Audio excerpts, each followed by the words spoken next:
तो क्या हाल है आप सभी की। उम्मीद करते हैं सब बढ़िया होंगे और सब मौज काट रहे होंगे। तो देखिए, आर्मी और पैरामिलिट्री फोर्स दोनों ये चीज़ें अलग अलग होती है, क्योंकि देखा जाए तो आर्मी जो है वो पूरे के पूरे एक देश को रिप्रेजेंट करती है और सीमाओं पर उनकी रक्षा करती है।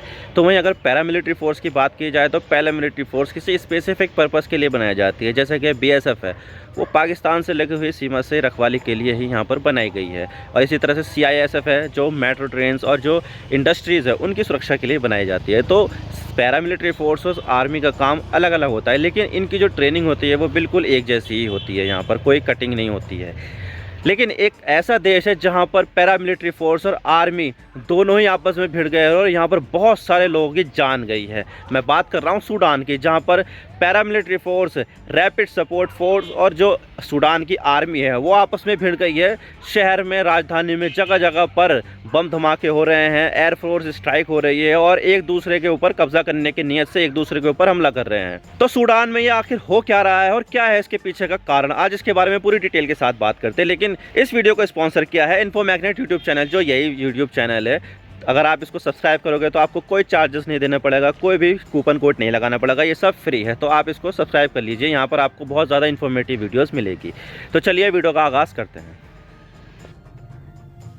तो बात करते हैं मामला क्या है, हम इसके बारे में क्यों बात करें। तो देखिए, देश को बाहरी खतरे से निपटने के लिए आर्मी का गठन किया जाता है, जैसे कि इंडियन आर्मी। लेकिन हर कोई देश अपनी आर्मी को बड़ा बनाना चाहता है, और इसमें चाहे कोई सा भी देश क्यों ना हो, भारत भी क्यों ना हो। और इसी में आता है पैरामिलिट्री फोर्स, यानी कि अर्धसैनिक बल। अब देखा जाए तो पैरामिलिट्री फोर्स होता तो सैनिक की तरह ही है, लेकिन इसे किसी स्पेसिफिक पर्पस के लिए बनाया जाता है, जैसे कि BSF। ये अर्धसैनिक बल पाकिस्तान से लगती जो सीमा है ना, उसकी रखवाली करता है।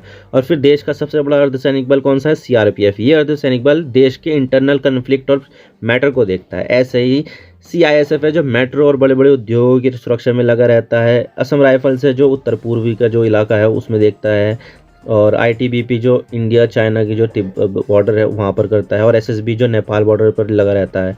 तो अर्धसैनिक बल किसी स्पेसिफिक पर्पस के लिए बनाए जाते हैं, लेकिन वॉर की सिचुएशन में इनसे हम दुश्मनों से लड़ने के लिए भी मदद ले सकते हैं। लेकिन एक ऐसा देश है जहाँ पर पावर स्ट्रगल को लेकर उस देश की आर्मी और उस देश की जो पैरामिलिट्री फोर्स है उनके बीच ही हमें युद्ध देखने को मिल रहा है। और ये देश है सूडान, जहाँ पर सूडान की आर्मी और सूडान की paramilitary force, rapid support force के बीच में हमें युद्ध देखने को मिल रहा है।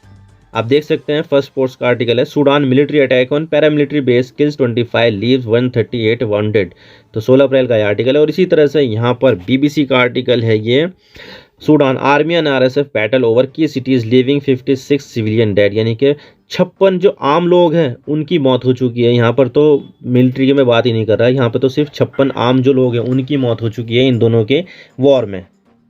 और आप देख सकते हैं कि सूडान में हो रही फाइटिंग को देखते हुए सूडान में स्थित इंडियन एम्बेसी ने इंडियन लोगों को घरों में ही रहने की वार्निंग दे दी कि भाई कोई घरों से बाहर मत निकलना, वरना आपके साथ कुछ गलत भी हो सकता है। Indian embassy in Sudan direct Indian to stay inside amidst clashes in Khartoum. 15 अप्रैल का ये आर्टिकल है। तो आप देख सकते हैं कि यहाँ पर कितनी ज़्यादा खतरनाक चीज़ें हो रही है। और आप देख सकते हैं कि सूडान की राजधानी खार्तूम के इंटरनेशनल एयरपोर्ट की ये तस्वीर है, जहां पर एयरपोर्ट के कंट्रोल को लेकर आर्मी और RSF के बीच में हैवी फाइटिंग चल रही है। इसमें जो बहुत सारी जो फ्लाइट है जो खार्तूम आने वाली थी वो खार्तूम तो आई नहीं, वहीं से डायरेक्टली वापस चली गई जहाँ से वो उड़ी थी। और एक जो सऊदी अरब का जो एक एयरलाइन का प्लेन यहाँ पर, उसमें आग लग गई थी। तो सऊदी अरब ने कह दिया कि भाई तुम जल्दी से निकलो और सऊदी अरब की जो एम्बेसी है वहाँ पर भाग जाओ। तो इस तरह से यहाँ पर एयरपोर्ट पर फाइटिंग चल रही है। वैसे देखा जाए तो 14 अप्रैल की रात तक तो कुछ भी नहीं था, लेकिन जब लोग 15 अप्रैल की सुबह उठे तो तब यहाँ पर बमबारी और फाइटिंग हो रही थी। आर्मी और पैरामिलिट्री के वाहन खार्तूम शहर में घूम रहे थे और एक दूसरे के ऊपर अटैक कर रहे थे, और इसी अटैक में ही कई सारे लोगों की मौत हो गई। अब देखिए, यहाँ पर जो पैरामिलिट्री फोर्स है उसने यहाँ पर आर्मी के ऊपर आरोप लगाए हैं कि बोला है कि सबसे पहले सूडान की आर्मी ने RSF पर खार्तूम साउथ में अटैक किया और उसके बाद हमने इस अटैक को रिटेलिएट किया। अब यहाँ पर RSF ये दावा कर रहा है कि उसने सूडान इंटरनेशनल एयरपोर्ट को अपने कब्जे में ले लिया है और सूडान का जो रिपब्लिकन पैलेस है उसको भी अपने कब्जे में ले लिया है। ये रिपब्लिकन पैलेस सूडान का राष्ट्रपति भवन है, लेकिन अभी के समय में सूडान में आर्मी का शासन है, तो आर्मी का जो हेड है वो उसमें रहता था। लेकिन RSF ने बोला है कि उसने रिपब्लिकन पैलेस को भी अपने कब्जे में ले लिया है। और इसके साथ ही RSF ने यह भी दावा किया है कि उसने मिस्र की सीमा के पास मरावी नाम के शहर में जो एयरबेस है और जो एयरपोर्ट हो उसको भी कब्जे में ले लिया है। ये सारी बातें अभी तो RSF कर रहा है, ये दावा कर रहा है RSF। लेकिन यहाँ पर सूडान की आर्मी ने भी यहाँ पर ये स्टेटमेंट दिया है और बोला है कि ये लड़ाई हमने शुरू नहीं की बल्कि आरएसएफ ने शुरू की है और आरएसएफ ने ही आर्मी के ऊपर पहले अटैक किया और उसके बाद यहाँ पर फाइटिंग शुरू हुई है। और इसके अलावा सूडान की मिलिट्री ने आरएसएफ को एक रिबेल फोर्स यानी कि बगावती सेना घोषित कर दिया है और बोला है कि जो कुछ भी आरएसएफ बोल रहा है वह पूरी तरह से झूठ है। लेकिन सवाल यह आता है कि सूडान में मिलिट्री और पैरामिलिट्री एक दूसरे के खिलाफ क्यों हो गई। तो देखिए इसकी जो मुख्य वजह है और ये जो पूरा मामला जहाँ से शुरू होता है वो शुरू होता है उमर अल बशीर से। देखा जाए तो सूडान को 1956 को ब्रिटेन से आज़ादी मिली थी, लेकिन सूडान में सूडान की जो मिलिट्री है उसके पास ही सारी पावर थी। सूडान में कभी भी आज़ादी के बाद इलेक्शन नहीं हुए, सूडान में हमेशा मिलिट्री का ही शासन चलता था। और इसी में ही आते हैं जनरल उमर अल बशीर जो 1989 में मिलिट्री के हेड बने। तो टेक्निकली वो 1989 में पूरे सूडान के हेड बन गए और इनका काफ़ी ज़्यादा लंबा शासन चला, लेकिन इन्होंने काफ़ी ज़्यादा करप्शन भी किया और लोगों को गरीबी में धकेला भी था। फंड का मिसमैनेजमेंट भी बहुत ज़्यादा किया, करप्शन किया और ऊपर से वो 3 सालों से सत्ता में थे। तो 2019 में कोरोना से पहले सूडान के लोग सड़कों पर आ गए। वैसे देखा जाए तो अरब स्प्रिंग की शुरुआत 2011 में हुई थी, लेकिन सूडान में अरब स्प्रिंग 2019 में पहुंचा और सूडान के बड़े बड़े शहरों में लोग उमर अल बशीर के खिलाफ प्रोटेस्ट करने लगे। आप देख सकते हैं कि समाज के हर लोग इस प्रोटेस्ट में शामिल हो रहे थे, औरत हो या मर्द हो, वो सभी उमर अल बशीर को हटाना चाहते थे। तो पब्लिक का जो प्रेशर है वो बढ़ता जा रहा था और इसी प्रोटेस्ट में कई लोगों की मौतें भी हुई थी और इससे ये प्रोटेस्ट और ज़्यादा बढ़ते गए और ऊपर से इंटरनेशनल कम्युनिटी से भी काफ़ी ज़्यादा प्रेशर आ रहा था। तो यहाँ पर आरएसएफ और मिलिट्री उमर अल बशीर के खिलाफ हो गई और 2019 में उमर अल बशीर को सत्ता से हटा दिया और उसके बाद एक इंटरिम सरकार बनाई गई जिसमें अब्दुल्ला हमदोक को पीएम बनाया गया और बोला कि सारी चीज़ें फाइनल करने के बाद जुलाई 2023 में हम इलेक्शन करवाएंगे। लेकिन मिलिट्री ने 2021 में ही एक बार फिर तख्ता पलट कर दिया, जिससे सूडान में फिर से मिलिट्री का शासन हो गया और फिर पूरे सूडान में इमरजेंसी डिक्लेयर कर दी गई। पूरे देश में प्रोटेस्ट फिर से शुरू हो गए। इस घटना से पूरी दुनिया ने सूडान की मिलिट्री को कंडेम किया और जो जरूरी चीज़ें सूडान में जानी चाहिए थी जैसे कि एड्स वगैरह वो रोक दी गई। सूडान को अफ्रीकन यूनियन से भी सस्पेंड कर दिया गया। हालांकि देखा जाए तो मिलिट्री रूलर बुरहान ने यह ज़रूर कहा था कि हम सत्ता से हट जाएंगे और सत्ता को पॉलिटिकल पार्टियों के हवाले कर देंगे और जुलाई 2023 में देश में पहली बार चुनाव कराए जाएंगे। लेकिन समस्या आ जाती है आरएसएफ और मिलिट्री की डील को लेकर। तो ये है अब्दुल्ला अल फतेह अल बुरहान जो सूडान की आर्मी के हेड हैं और टेक्निकली वो शख्स हैं जो सूडान को चला रहे हैं, जो लेफ्ट साइड में हैं ग्रीन वाले कैप में। ग्रीन तो दोनों ही है, लेकिन जो डार्कर ग्रीन है उसमें है अब्दुल फतेह अल बुरहान जो सूडान की आर्मी के हेड है और टेक्निकली वही शख्स हैं जो सूडान को चला रहे हैं, यानी कि सूडान के राष्ट्रपति हैं अभी। और जो राइट साइड में है वो है आरएसएफ के हेड हमेदी दागलू जो देश की पावरफुल पैरामिलिट्री फोर्स के हेड हैं।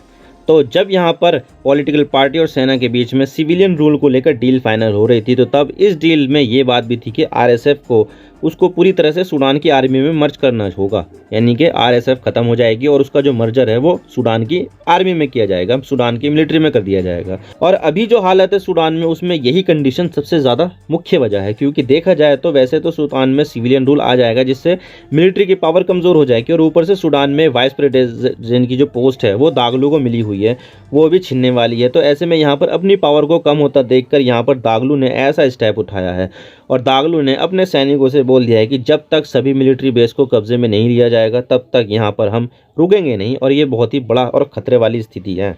और इसके बारे में ये भी बोला जा रहा है कि सूडान में हमें सिविल वॉर भी देखने को मिल सकता है और मुझे भी ऐसा ही लगता है कि अगर मामला ज़्यादा बिगड़ा तो यहाँ पर सिविल वॉर भी देखने को मिल सकती है, क्योंकि यहाँ पर मिलिट्री और आरएसएफ दोनों ही ट्रेंड है और दोनों के पास ही हथियारों की कोई कमी नहीं है।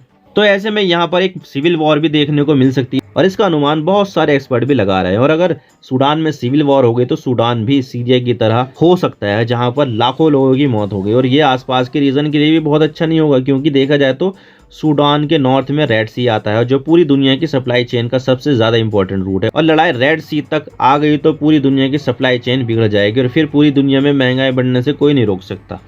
और इसके अलावा सूडान में प्रॉब्लम होने से सूडान के आसपास के देशों में भी काफ़ी ज़्यादा फर्क पड़ेगा और ख़ास करके इथियोपिया में, क्योंकि देखा जाए तो इथियोपिया ने ब्लू नाइल रिवर पर ग्रैंड रेनेसेंस नाम से अफ्रीका का सबसे बड़ा डैम बना दिया है और इस डैम को बनने के बाद जो पानी सूडान और मिस्र को मिलना चाहिए था वो पानी इथियोपिया लेकर जा रहा है और इस डैम की वजह से ही मिस्र और सूडान मिलकर इथियोपिया से इस मामले को निपटाने की बातचीत कर रहे हैं ताकि ब्लू नाइल रिवर का पानी इन दोनों देशों को भी मिल सके। लेकिन सूडान में हो रहे क्लैश से ये सारा मामला ही लटक जाएगा। और इसके अलावा यहाँ पर लगातार चुनाव खिसकते ही जा रहे हैं और जो हमारे सामने स्थिति है उसको देखकर तो लगता है कि जुलाई 2023 में बिल्कुल भी चुनाव नहीं हो पाएंगे और इस चीज़ से सूडान की आर्मी के पास काफ़ी ज़्यादा समय मिल जाएगा। और सूडान की आर्मी ने कई बार कहा है कि वो रूस के मिलिट्री बेस से हमें कोई एतराज़ नहीं है और इस चीज़ से पश्चिमी देशों की फट गई, क्योंकि देखा जाए तो रेड सी जैसे मोस्ट इंपॉर्टेंट सी रूट पर अगर रूस का मिलिट्री बेस बनेगा तो पश्चिमी देशों को इससे खतरा हो जाएगा और पश्चिमी देश नहीं चाहते हैं कि रूस यहाँ पर आए।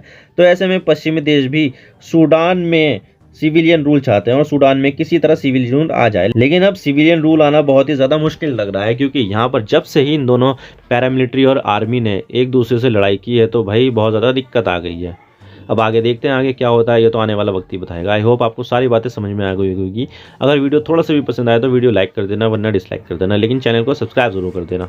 Thank you for watching. I really appreciate your precious time. God bless you all. Now signing off.